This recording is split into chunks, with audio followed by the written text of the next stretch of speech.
I'm Jake. I'm Tom. We are Velocities in Music. On this podcast, Tom and I discuss a snowball of topics pertaining to modern music, including artist deep dives, artist interviews, and monthly and annual new music wrap-ups. Before we get started, you can help support Velocities in Music. Subscribe to Velocities in Music on your favorite podcasting device to automatically get our latest podcast episode sent to your device for your listening pleasure. Also, Velocities in Music does not want your money. We also don't want to introduce ads to this podcast just yet. Right now, all we want is for you to share Velocities in Music with family or friends whom you think would benefit from joining in on the music discussion Tom and I try to create. So, Tom. Yeah. November's over. It is. It was a good month. Mm-hmm. I saw 2 great concerts in November. That's true. Caspian, I saw one. Caspian in Omaha with you. Yes. Great day. Probably one of my favorite days of the year. Absolutely. Just a day full of the nerddom that we possess. Record shopping and escaping. Yes. And then Caspian. Yeah. So that was a lot of fun. Day. And then I got to see Deaf Heaven. Yeah. Which you've seen them before. I have. Yep. It was at a festival though, so it was a shorter set and not a very as far from an intimate concert experience as you can get. Sure. But they still kicked a lot of ass. Yeah, I saw them in Columbia, Missouri over the Thanksgiving weekend last weekend, and they opened for Carcass. It was a co-headlining show, but Deaf Heaven went first and played a really, a short set, but a really solid set. And I'm very excited to hear that they're coming back to the Midwest in the spring, and I will definitely be going to see them, and I hope you're going to join me. I sure will. Another good trip to Omaha. It'll be a fun time. November was significantly less productive from a new release standpoint than October or September, October, I think, was the busiest month of the year. It was crazy. We covered like 40 albums, and it was just too much. And I think we were selective. We cut out like a dozen others. Yep. Yeah. And this month, there's only 20-ish? Yeah, we had about 20 on our docket. Yep. So, we've heard from you guys, we really do view Velocities in Music, the podcast, as something that is a collaborative experience with you guys listening out there. Tom and I do this for fun. We say that we've said this on numerous podcasts now, that this podcast really for us is just an experience to keep up with new music and to do what we have always done, which is love talking about music. And now we get to share it with others because of your guys' support. So, when you guys give us feedback on how our podcasts are doing or ideas or suggestions for how we can improve the podcast, Tom and I absolutely listen.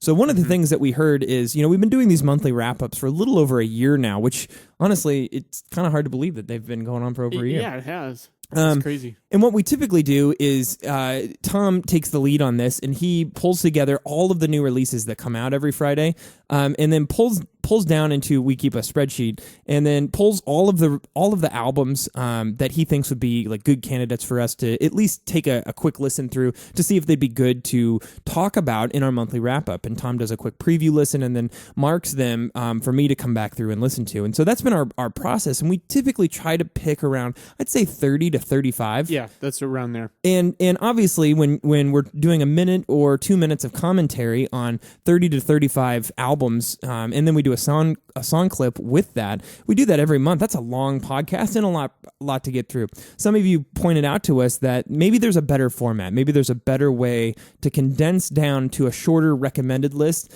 and summarize this a bit. So we hear you, and we definitely want to arrange the content that we give you guys so that we're maximizing your listening time. So with the monthly wrap-ups, I think that we're going to try this month with November to try out a new format. It's going to be a little bit shorter than normal. I think our monthly wrap-ups typically average a little over an hour. And I think that we're going to try to see if that time will go down with this new format. But what we're doing is we're really taking the typical list, that the same process we had before, Tom, with you pulling in albums that came out each Friday of the month, previewing those albums. But then now what I've asked Tom to do is go through and just give his gut feel on what is an album we should feature, an album that we would give an honorable mention to, and an album that we would recommend to you guys to just avoid listening to. So 3 tiers of albums. And then we'll talk a little bit more in depth about the featured albums, and then we'll run a quick run through the honorable mentions in the avoid list. So yeah, that's the proposal for what we're going to try to do tonight. Yeah, we can tweak it from here if we need to, but got to get a starting point, right? Yep. So I think the key thing that we want to communicate to you guys is, when you hear us doing something or have listened to a couple of our podcasts and notice we do something a certain way, if you have feedback for us, we'd love to hear it. Give us a comment, shoot us an email, send us a message on Facebook, anything that you want to do or tell us, pass along the message because we listen and we definitely care about this podcast and want it to be beneficial for you. Mm-hmm. So especially for this one, since this is the first time we're going to tweak the monthly wrap up, we'd love to hear your feedback on how it goes. All right, Tom, with this new format, I say we start by slinging some shit. All right. Let's that's talk how about I start every day. That's a good way to start your day. Needy. Let's start with talking about the albums from November that we want people to avoid. Yes. Clear the negative air from the room. Let's do that. Up front. Okay. So I only had 3 marked down for this. 3 albums that I checked out. I wanted to, make myself familiar with that I did not really dig. Those, to start with, the first one was the new album from Justice, Woman. This is actually one I struggled with a bit. I was on the fence between avoid and honorable mention because I like Justice, and if you're into dance electronica, I still would say maybe check this out, but more just knowing what these guys can do and hearing what else is happening in the genre, I didn't think it was that great. Next up on our avoid list, we have Bruno Mars with 24K Magic. Bruno Mars wants more than anything to be James Brown or George Clinton. He's not, but we can't blame him for trying. Yeah. At least that's the first half of this album. Then the last half is this glittery 80s pop ballads. This isn't a bad record, and Bruno is an incredibly talented guy, but we just don't feel like this album is adding a whole lot of value to the world. I would agree. And the last album on our avoid list is The Weeknd, Starboy. Just came out the day after Thanksgiving, and I just don't like this guy. I don't know what people like about him. I just feel like his music is kind of pointless, especially these last couple albums he's put out. His lyrics are just very juvenile, and it's... I don't know. It just doesn't do it for me. There are a couple of really good guest spots with Lana Del Rey and Kendrick Lamar, but for the most part, I just thought this album was really, really bad. Okay, that's the albums that we recommend you avoid for November 2016. Let's move on to our featured albums. All right. So this is a brief month. There was not a lot of releases. Mm-hmm. We only have 6 or 7-ish featured albums this month. But in future podcasts that aren't November or December of a year, there's going to be a lot more than that. Sure, typically. Absolutely. I would expect normally like 10 to 15-ish in that range, featured records that we really want to highlight for you guys that you guys should go and check out. To start our November 2016 featured album list, we have Lambchop with FLOTUS. FLOTUS, yes. For love often turns us still is what it actually stands for. Now, us in the United States know that acronym is meaning something a little bit different. What? As First Lady of the United States. Yes, right. But they're doing a little bit of a play there. So the reason that I included this on our featured album list is actually, what I want all of you listening to understand is if we have something on our featured albums list, doesn't necessarily mean we love it, but it just means it's something that we feel deserves a deeper conversation. And the reason that I think Lambchop deserves that is because, first off, a lot of people are talking about this album. There's a lot of buzz and a lot of people loving it. And I was feeling like I actually liked it a little bit less than the average person out there. These guys are really well known because they've had a number of albums come out in the 90s that were very well known in the country, in the alt country genre. Yes. And from there, they've grown to expand their sound a little bit. I would say on FLOTUS, they're incorporating more of this kind of loungy vibe with smooth piano and vocals, some subtle electronic beats, and there's also a lot of like auto-tune, morphoder, vocoder on the vocals, which of course is a stylistic choice. You hear Bon Iver doing a lot of similar vocal things these days. Well, I don't particularly like it when people do that. At the same time, I gotta give Lambchop credit because I can't really imagine this sounding any other way. It's kind of a cornerstone of the sound. So I didn't really dig it as much as a lot of people, but as I came back to it, I liked it a little bit more. It was a really pleasing listen. But I gotta take points off of them. The first track is almost 12 minutes long. The closing track is 18 minutes long. For a 68-minute album, the first and last tracks take up almost half of the playtime, and I just don't feel like that is justified. I really like the Bon Iver comparison, especially within the context of Bon Iver's 2016 record, 22 A Million. Yeah. The songwriting here is really quite simple and based around a single, simple idea on repeat. What adds detail and depth to the sound is the flourishes in the auxiliary instrumentation, like piano and the light guitar and electronic flutters that they put in, and the production emphasis, especially on the vocals. Each song here has a nice bass groove with a subtle beat that provides a foundation for the tranquility of the mix. Still, there just aren't enough ideas here to come close to justifying the 68-minute length, specifically the first and last tracks, as you were saying, Tom. Kings, they are no longer officials, they are not the same. Wouldn't you rather not hate those things? All right, next we've got the new solo album from Jim James called Eternally Even. You might know Jim James as the frontman singer for the band My Morning Jacket, a band Jake and I like a lot. Yeah. And Jim James came out with another solo album a few years back, Regions of Light and Sounds of God. I remember that being one of our favorite albums of 2013. Yeah, we liked that one a lot. So I was eager to hear what Eternally Even would offer. And actually, while this isn't a bad album, I was a little bit disappointed by it. I like the smooth sound of it, but the songwriting didn't really do a whole lot for me. It feels like these jazzy jams that Jim James just didn't really know how to bring any feeling or tension into. This isn't really helped by the production, which is so washy that nothing is able to stick out, and because of that, the impact of everything that's happening is a little bit diluted. Also, for me, it was a little front heavy. I really favored the first few tracks, and then it kind of fizzled out for me.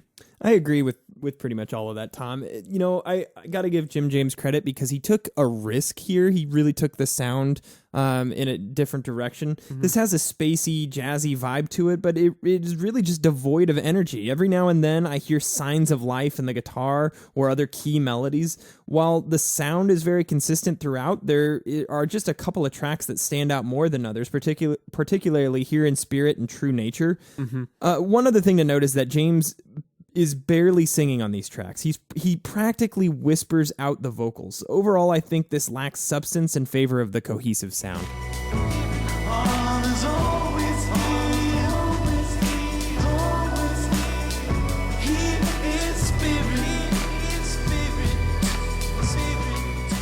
Next up on our November 2016 featured albums list, we have Common, Black America Again. Common is a Chicago-based hip-hop artist, also very involved in film and even has done some video games work. He is a pretty prolific hip-hop artist, and Black America Again is his record for 2016. He had one come out in 2014, which I don't think we touched on. No, I don't think we did. I really like Common. He's a guy, you know, I don't know why I haven't actually just dived into his stuff more, because everything I hear from him I like, and particularly I just love his style. His delivery is smooth without feeling lethargic or unemotive, and he balances this album in particular really well. His rapping doesn't actually dominate the album, which to me makes it all the more impactful when he does rap, and he avoids these filler lyrics and just meaningless lines that are so prevalent in rap today. Right. That's one thing I get sick of is I hear rappers who don't have anything to say, and yet, you know, they try to base an entire album on just flow and beats. And if you don't have the substance behind the lyrics, then it doesn't come off as meaningful to me in any way. That's something that Common really nails here. He's got a very strong message to present, and he pulls it off really well. I also like that this album has a lot of R&B and soul taking up a lot of the space, with just a few recurring guest artists who bring melody and variety, as well as cohesion, because they come back multiple times. Overall, I just thought this was an extremely well-crafted effort.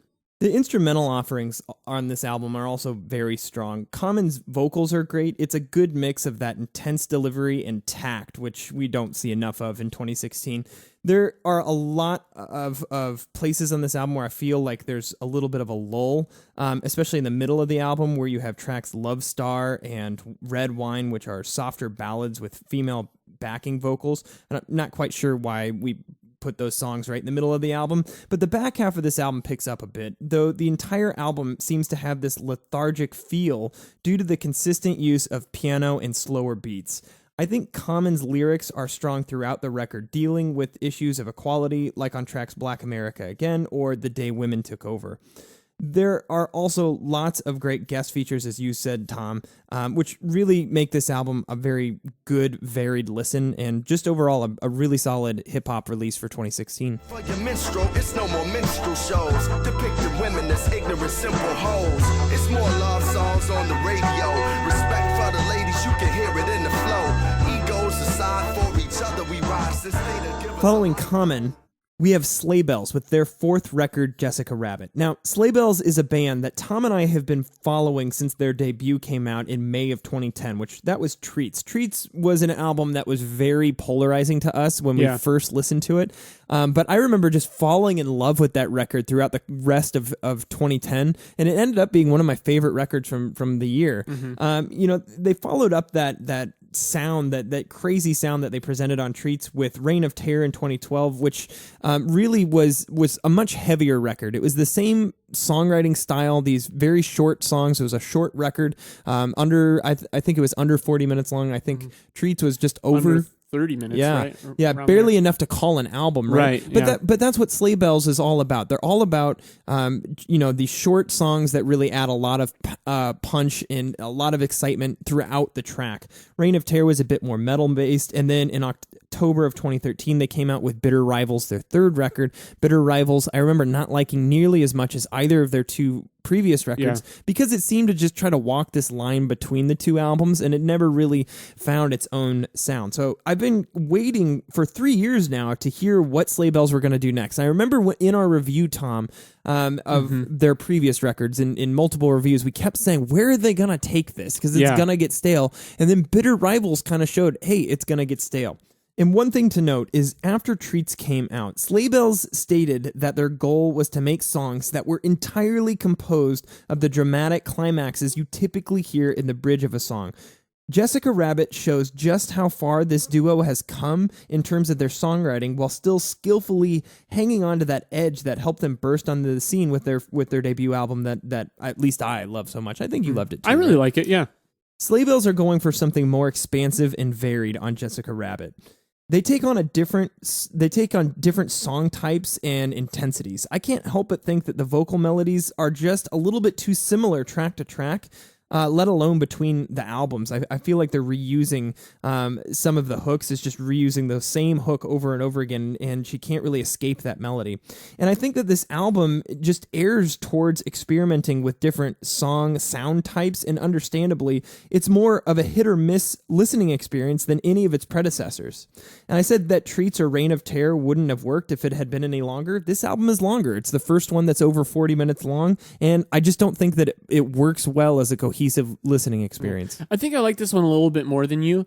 I do see what you mean, that it is a little hit or miss. It doesn't work as a cohesive listening experience, especially compared to their debut. But there are some great tracks on this record. There are, and I think that this is a band that just their sound is always going to work for the shorter album format. I mean, like, I think you get over 35 minutes and it's going to start to get a little bit dull. But as far as the style goes, I think they're trying to expand that a bit. To me, this is by far their poppiest album, and I don't say that in a bad way. The fact that they're trying to be edgy and that they're not trying to be edgy and tough the whole time immediately makes this, to me, their most diverse album. It has more dreamy, atmospheric moments along with the typical rock out ones, but more importantly, it incorporates this vulnerability into the sound and lyrical content that just makes it a little more relatable for me than a lot of their past work. So I love that they're able to get a little more serious here without sacrificing the fun, adolescent qualities that made them enjoyable in the first place. But I still agree with you, Jake. There are some things that they could do to make this more focused and just make it a stronger impact.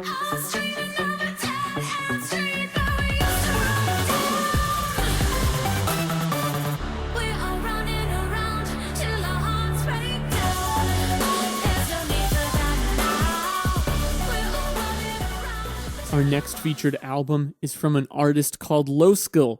The album is called Monument Builders. This is Scott Morgan. He's an ambient artist from Canada, and this to me is ambient music on like the nice grainy textured side of things. It's got this really nice warm mid-range, and there's a great blend of smooth bass thuds and kind of slow-moving melodies worked into this as well. And I'd go on to describe this, Tom, as ambient music with a purpose far greater than just creating a subtle soundscape for your background pleasure.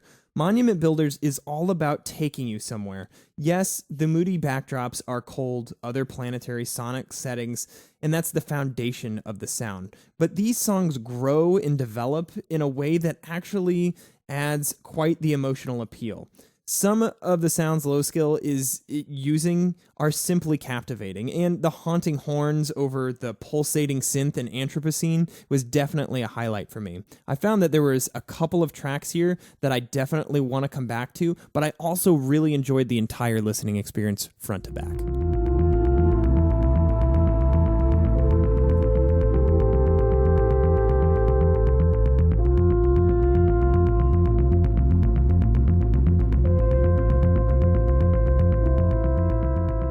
Our final featured album from November 2016 is A Tribe Called Quest.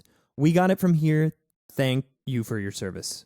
This is A Tribe Called Quest's first album since 1998. That's a long... That's 18 years. That's an 18-year break between records. So I got to say, very, very happy that they're releasing an album again. This is hip-hop in the classic style. This album does a terrific job of mixing classic hip-hop beats driven by acoustic drums and electric guitar with electronic elements like keys, synths, and other samples. The beats are incredibly strong on this record. I find myself bouncing along, head bobbing. Every track has a great bass line grounding out and driving the track forward. This record has a great laid-back mood, yet it takes itself seriously enough to be enthralling. The vocal delivery is sharp throughout the record. They mix in various vocalists who all spit in a deliberate, classy manner that fits the sound. This album is fairly long, but I feel like A Tribe Called Quest does a great job of justifying the length. Even if the listen is somewhat front-heavy, this is an incredibly strong record, perhaps the best hip-hop release of 2016. I would agree. I think it's the best hip-hop release of 2016. A Tribe Called Quest are masters. They've been at it for a long, long time. They had some absolutely classic albums in the 90s. You know, Low End Theory is one I come back to pretty regularly and helped kind of solidify that kind of jazz hip-hop fusion sound. And, you know, while this isn't nearly as jazz-driven as some of their early stuff, they still keep their flow as fresh as it ever was. They still have really thoughtful lyrics, skilled delivery, and of course, you know, earlier this year, 2016, which is going down as the year that we've lost so many great musicians. Phife Dawg, a founding member of A Tribe Called Quest, passed away. Now, they had been recording this album but prior to his death, so he still has some moments on here. And being that this is said to be, you know, their official last studio album, I think it's really great that Phife was still able to be included. One thing I want to point out about this as well is this is an hour long even, and it's a double album. They chose to put it out there as a double album, which I feel like is something people aren't doing enough these days. Right. People are just releasing like 70 to 80 minute albums, calling them single albums, and now we've got A Tribe Called Quest coming out with an hour long album, which, let's face it, for hip hop these days is actually a shorter album. Yeah, they're into the brevity thing. Yeah, they must be hanging out with the dude. So they actually have the tact to do that, which I think is kind of a cool statement. But stylistically, I think it's really neat in 2016 to see them still evolving their sound in a way that it's innovative and it's still just high quality. They're not sacrificing anything. They're not compromising anything. Everything here is just great. Great guest spots as well that make it feel a little bit more current. They've got Kendrick Lamar on here. They've got Anderson .Paak on here. And then they also have like Andre 3000, you know, more throwback to the 90s contemporaries. So this album just throughout has a lot of great variety. Jake, you mentioned the instrumentation. They go all over the place with, especially like with those kind of key like organ accents in there, some cool guitar, the bass lines. I mean, this really just has it all. It's probably going to end up being one of my favorite albums of the year. I just find myself keep coming back to it and I like it more every time. Dark skin walker the bop, a trade villain. I'm chillin', fellin' down at the DNA crime villain. Sublimate their youth, hypersexualizing women. They ain't got the strong enough hold, so they built a prison. Pumping false religions to all of these nigga systems. Every voice devoid of the truth. Come on, listen. So that wraps up our featured albums for November 2016. So Jake, now let's dive into our honorable mentions. These are albums that we enjoyed. Maybe didn't just think we'd have enough interesting to say about it, but we still want to highlight, throw it out there so that if it sounds like something you would dig, by all means pursue it, because all of these we found are very listenable, enjoyable albums. So let's start with Shirley Collins' Lodestar. This is a very niche kind of album. This is Irish folk music, which to me, I love that sound because there's something so earthy and soothing about it. Also, you know me, I'm a redhead, so I've got those Irish roots. It speaks to my genetics there. The instrumental performances and production are spot on, very crisp with plenty of atmosphere. Now, Shirley's vocals are, I don't feel like all that particularly strong, but to her credit, the style doesn't really call for a pop diva performance style. There's something to be said for the authenticity of that slightly worn, old soul approach to the sound. So if this sounds like your kind of thing, definitely check it out. Tom, not only are you a redhead, but you also are an American wrestler. I'm not, actually, but... Who'd you think you were hanging out with this whole time? I don't know. I think I got my facts mixed up. Well, but you gave this album an honorable mention, and that's American Wrestlers, Goodbye Terrible Youth. This is clangy, jangly, indie rock with very washy production. This is okay, but it's definitely more about mood and style than songwriting, so that's why we gave it an honorable mention. Mm-hmm. Moving on from there, we've got Hope Sandoval and the Warm Inventions, Until the Hunter. This album is all about aesthetic. Hope Sandoval's vocals are very dreamy, and the instrumentals support that perfectly. They're very smooth and just create this dreamlike quality. There's a good balance of variety between the tracks here, while also maintaining a fairly consistent sound. But I did feel like this album was a bit long. The next honorable mention we have, Starfucker, Being No One, Going Nowhere. Obviously, they don't spell it Starfucker, but you get the idea. Yeah. These guys are a very, I'd say, flamboyant indie rock, indie electronica band. And this album, it's a very similar style to Miracle Mile, the album that I think came out in 2014. Yeah, 2014, like that. Somewhere 2013, 2014. Yeah. But the songwriting here just nearly isn't as good. I think these guys do better when they keep the track length shorter in that traditional kind of pop format. 3.5-minute tracks feel more like they overstay their welcome based on how little these songs actually develop. Yep. Next up is Alicia Keys, Here. And I had listened to this one back to back with Common's new album, and they worked really well together because where Common is a hip-hop artist that infused a lot of R&B with his new album, Alicia Keys is an R&B artist that worked in a lot of hip-hop into her new album. I thought the performances here were quite strong, and the arrangements were engaging, complex, yet tactful. Following Alicia Keys, honorable mention, Martha Wainwright, Goodnight City. This is good, diverse singer-songwriter. Martha knows exactly how to use her voice. It's unique and can do delicate and heartfelt just as well as it can have attitude in the vein of Patti Smith or Chrissy Hynde. Next up is Romare, Love Songs, Part 2. So this is my kind of electronica. I really love the use of vocal samples, and the arrangements are bouncy but smooth. It reminds me of a starker, more dancey Caribou, so if you're into that, check this one out. All right, I'm going to try to pronounce this one. Emil Sand. Sande? Emil Sand. That's what we'll go with. Emil Sand. Long Live the Angels. Very somber, emotionally driven R&B. The performances are great, and in a way, I appreciate the minimalistic arrangements and lack of pop fanfare. However, that also backfires in a way because for a longer album, this feels like a bit one note, finding 15 ways to rehash the same emotional message. Next up, we've got Sad 13 with their album Slugger. This is Sadie Dupuis from Speedy Ortiz, which is why it's Sad 13. It kind of looks like Sadie, right? I assume that's what they're going for. So she's making very 90s-esque kind of pop rock. I always love her vocals. I love her vocals in Speedy Ortiz. But while that has, that clangy guitar, kind of trashy 90s rock sound, here she's working in some more like electronics. But she still makes the sound work and her voice works with it. So I enjoyed this one.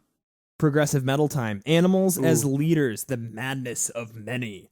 I love the sound these guys have, but I just don't feel like this album shows growth for them. It's more of a terrific technical work, but without too much emotion driving it. Still a lot of fun to listen to, though. Next up is Wolf People with their album Ruins. This is pastoral, jammy, psychedelic, folk rock, classic rock, a lot of those just sounds and styles kind of melded together.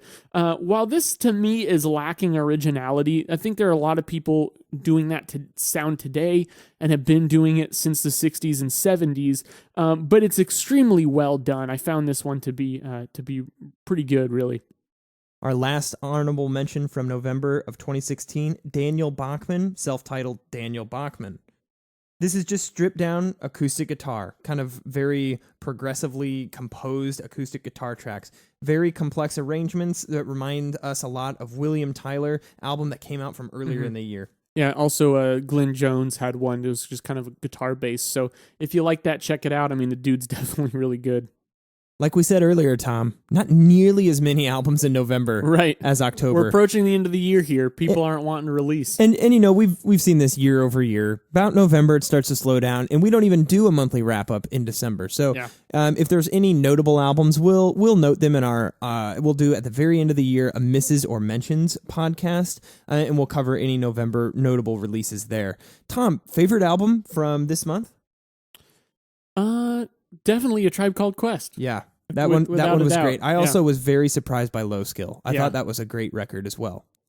What albums did you guys out there think were the best records from 2016? Also, what did you think about this new format? We tried to separate it out a bit. Start with the albums that we absolutely did not recommend and we want you guys to avoid. And then we went through a featured album list where we hand-picked albums and went into a really deep dive into those records and the sound of those records. And then we concluded with just a grouping of albums that came out in November that were just honorable mentions without going into too much detail. If you guys really like this format, if this is a better way to get a monthly wrap-up from Velocities in Music, please let us know. Also, if there's things that we could do to improve this format, we want to hear that too. We'd appreciate any of your Facebook messages, emails, that sort of thing. Thank you guys for your continued support and participation with Velocities in Music. Tom and I love all of your comments on our YouTube videos, your Facebook messages, and emails. Your participation is what makes Velocities in Music possible. So as always, thank you for being awesome. I'm Jake. I'm Tom. We are Velocities in Music, moving music discussion forward.